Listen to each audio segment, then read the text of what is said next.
Well, today it's installation day. We're going to be installing my Icom 706mk2g radio into my 2012 Nissan X-Trail.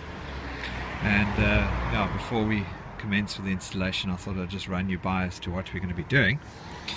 Well, first of all, we're going to be installing the radio itself under the passenger seat. As you can see, everything is in the boxes here, but I thought I'd just talk about the face, because the face is it's going to be quite cool, because obviously that's what we see. Now, as you can see here on the fascia, so the center fascia, I have removed the cubby. It's a little cubby like this, alright, that actually was in here, because that is where the face is going to be mounted. So what we did is this whole plastic this whole plastic thing actually clips loose. So you pull it out from the bottom, pull it out from the top, clip, and you pull it out and clips out. And then under that is a metal, basically a metal mounting bracket with about 4 screws in it. You untie all 4 screws, and that is to where the head unit is actually attached to, and obviously that cubby was also attached to that as well.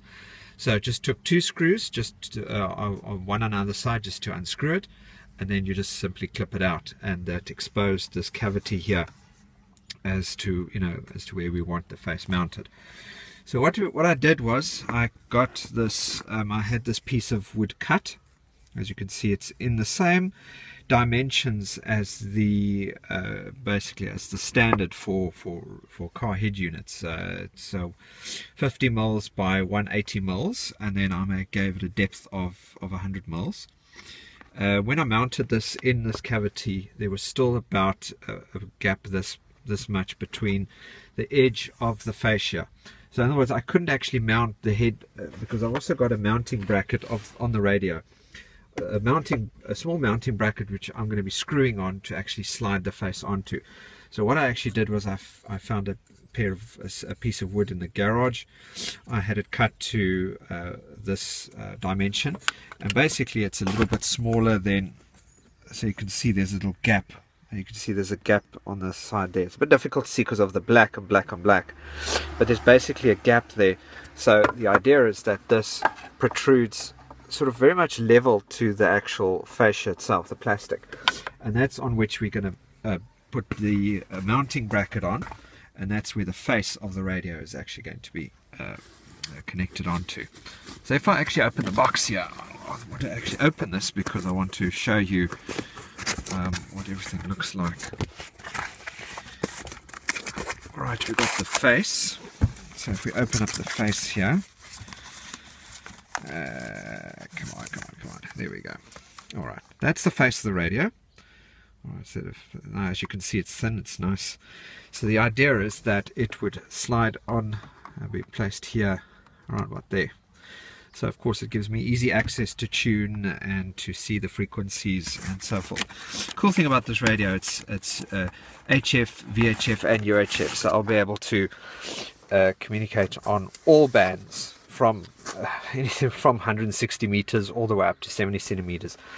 Of course the HF bands are more, that you've got to have the right antenna for. I've got a 108 whip and an antenna mount for that, but the antenna coil itself, which I put in the back seat here, as you can see here, is only for 40 meters. So at least I'll be doing 40 meters, which is the 7 to 7.2 megahertz band.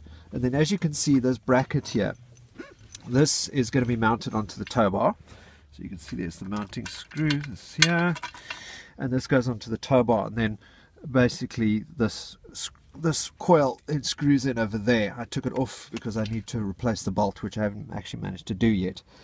But at least I've got I've got everything ready to go.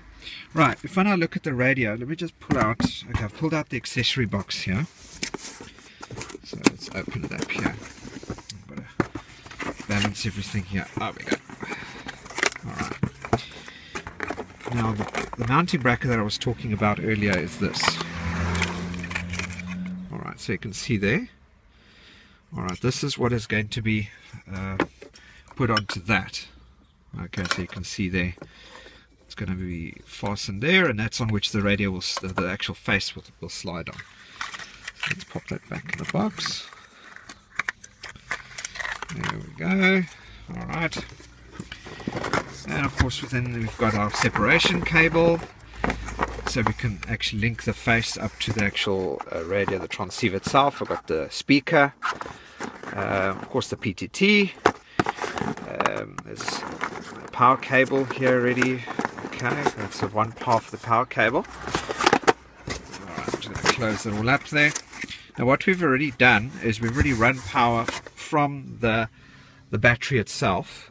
We haven't connected it up to the battery yet, but we've actually run power already from the bonnet under the plastic molding, and it's actually coming out from under to the seat. It's not connected up yet, and what we did to do that is we unscrewed the cubby hole. We actually took the whole cubby hole out so that we can get access to a grommet, which allows us to feed the cable through. And when I talk about us, I'm talking about myself and Dirk Locht's ZS1 X-Ray. He's going to be helping with the installation this morning.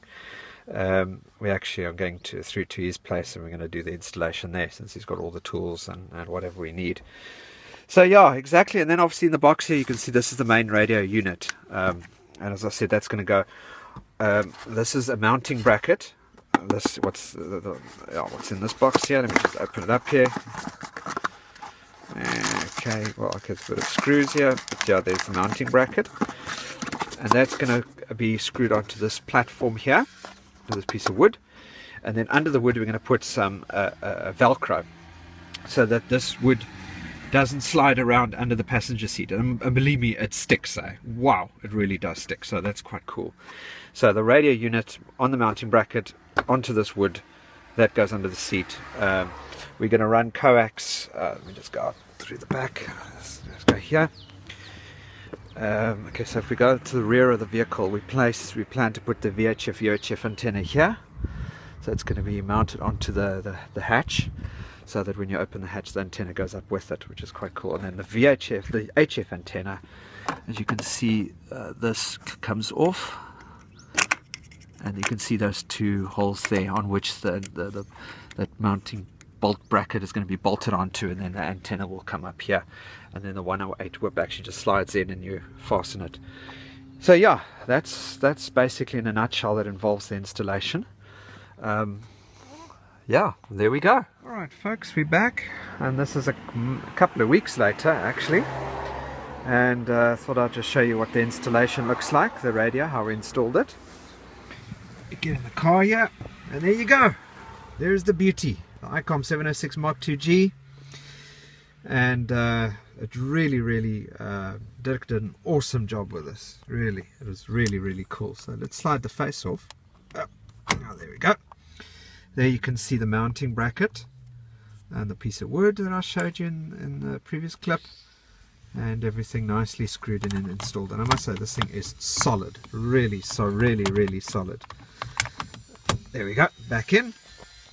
Alright, and there's the PTT, nicely sitting in a little hole there. I must say, this car came with just the right goodies for us hams to be able to install these radios in. So let's turn the sucker on here. Ah, nobody on frequency. So alright, so yeah, there we go. And of course, really beautiful radio this, I must say. Really works nicely. I've mainly been using it on the 2 meter. And by the way, at the time of recording this video, I'm now a proud licensee holder of an amateur radio license. Yes, I passed my radio amateur exam. I'm ZS1 Victor Golf, and I'm on the air. So in any case, I just want to show you a little bit more about the installation. We put the actual radio itself, but let's just go around the car. Alright, of course I had my decal magnet, my call sign on my car. And then here it is, here's the antenna. This is a Nagoya antenna, the boot lip mount. And I just want to show you how really awesome this installation was. And you can see how the cable is down, traveling down, and then right in under the plastic, through, and then basically taken through to the radio. Let's close this. I'll go into the into the back seat. Right below there you can see, whoops, you can see the radio. Let me just take the carpet away here. It's a bit messy down there, but there we go, there's the radio. Sits beautifully there. Now you can see there's the power cables and everything. Now what we actually had to do here was realize that there is a vent under the there's actually a vent under the seat.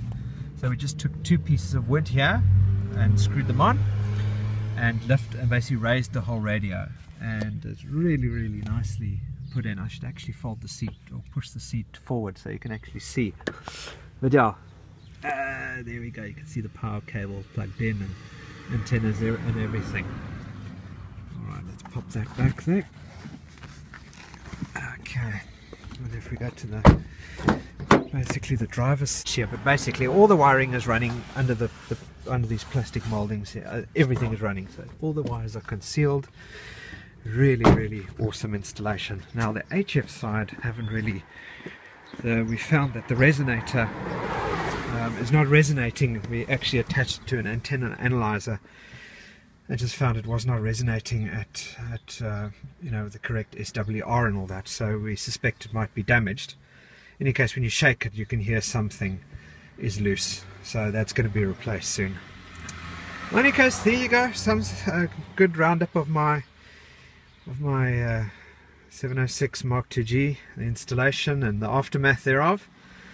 Very happy with this radio. It's a really nice radio. I managed to get to know it quite nicely and how to program all the frequencies in and all that. So yeah, as you can see, I've got them all programmed in there, all the repeaters in the area, the simplex frequencies and all that. So it was pretty sweet. And there we go. So this is from myself, ZS1 Victor Golf, and I'm out.